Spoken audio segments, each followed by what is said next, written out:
只有少数人能够拥有。等咱有了钱，买不买 day 的还不一定呢，对吧？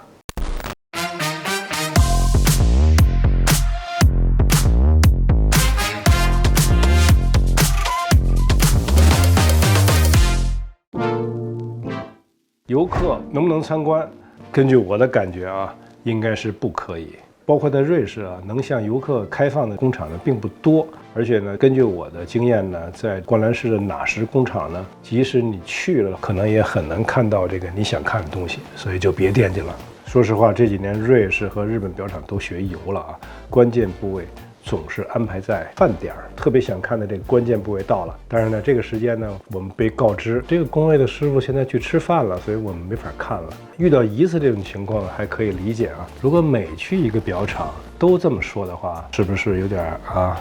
当然了，因为工厂呢，确实是它是有大量的自己品牌的 know how 的，这东西随便来个人就看一看的话，这难免泄露啊，所以呢也情有可原，是吧？如果你要性价比的话，首选浪琴、祖鲁世界，这没什么问题。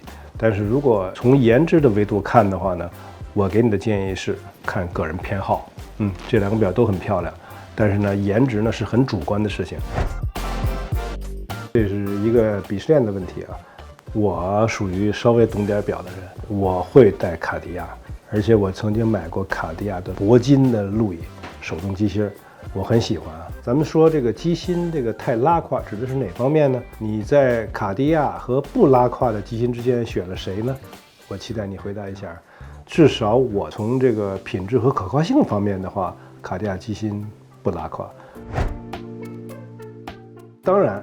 但不只是金表，咱们利用这个机会谈谈奢侈和奢侈品啊，包括奢侈品品牌啊。这个所谓奢侈 luxe， 它指的是什么呢？它能给你带来美好感受的东西，或者是物品，或者是一种体验，对吧？一般人还舍不得。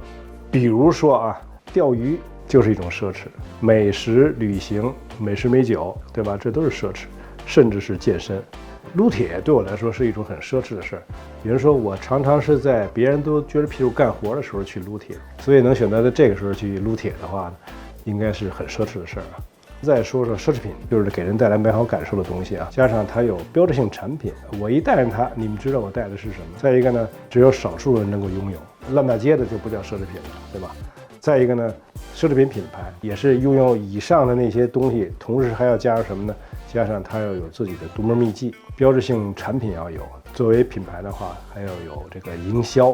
这营销起什么作用呢？一看就知道是啥牌子的，这是很重要的。除了金表以外，还有很多属于奢侈品的东西啊。现在大部分表都是 K 金的，有少量是铂族金属的，比如说 PT950铂金啦。但是跟 K 金相比，纯金的、足金的，甚至是铅足金的，岂不是更奢侈？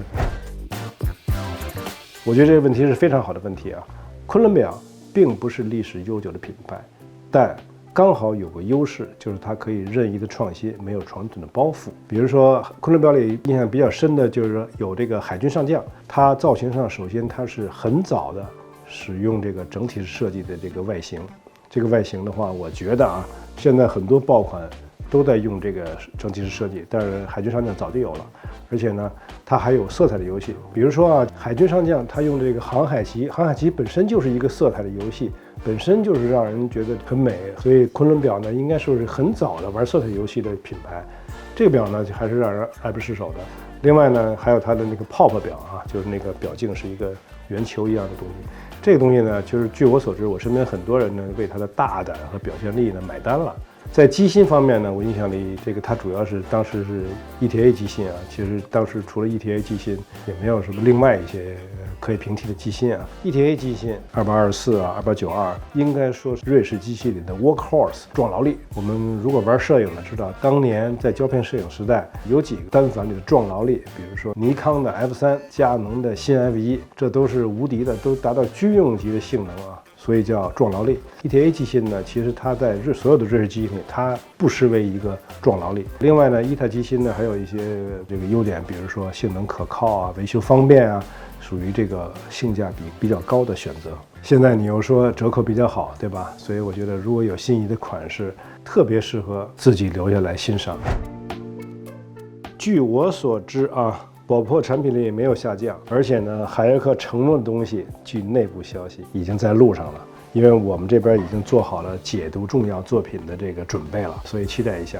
回顾一下宝珀啊，当年瑞士机械表被这个石英表冲击了一下子啊，很多表厂都快关门了。有一众瑞士品牌揭竿而起，用这个机械表呢重新杀回了它应有的阵地。这里边呢，其实有一个品牌就是宝珀，而且它的代表性的作品呢是双表圈的那个叫威勒黑系列啊，威勒黑就是宝珀的诞生地。这个表到现在呢，还是深受那些喜欢古董瑞士表的这个人的喜爱。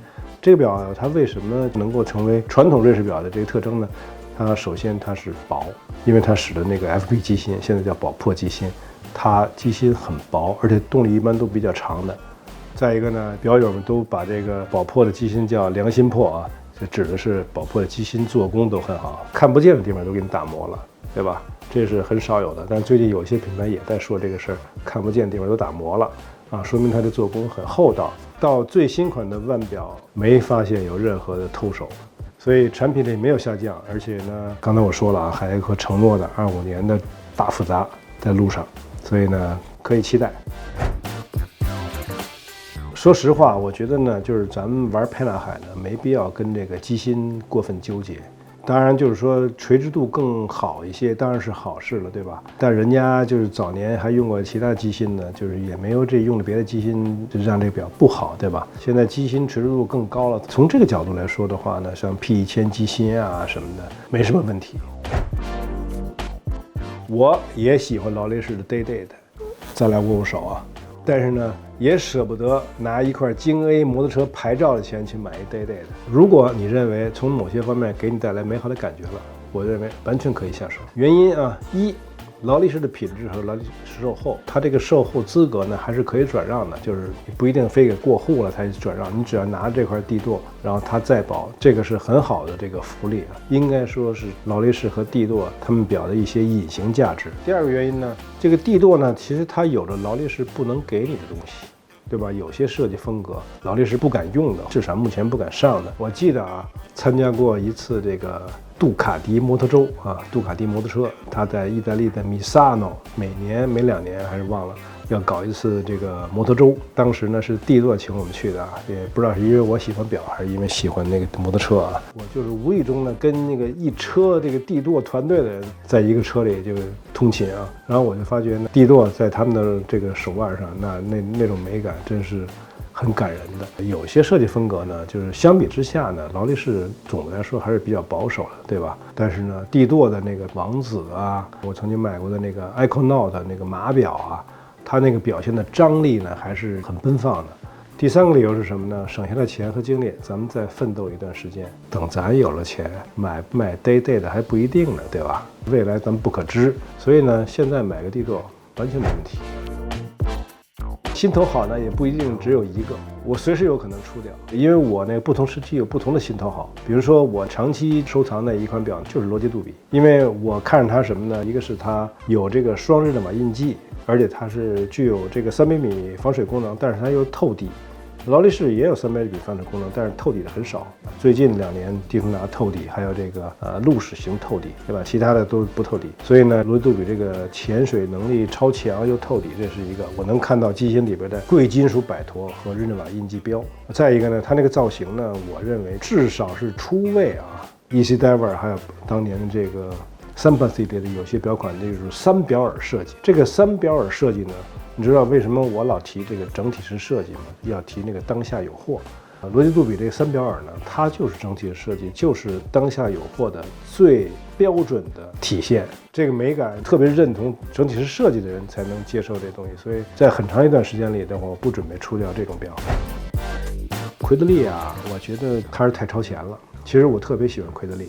它在表圈呢，它其实它的地位应该是跟皇家橡树、跟宇舶的 Big Bang 相提并论的。但是呢，就是因为它太超前了，它不符合人们对这个270年历史的想象，所以呢，我觉得市场的反馈不好。这并不等于这个表的设计不好。如果我有机会见到奎德利的话，我会考虑考虑。我觉得肯定会，因为那个方形机芯呢，在机芯里它属于很高的配置的，叫需要开发方表的话，它必用这些方形机芯，而且这些方形机芯呢，在懂表的人眼里，它是会加分的。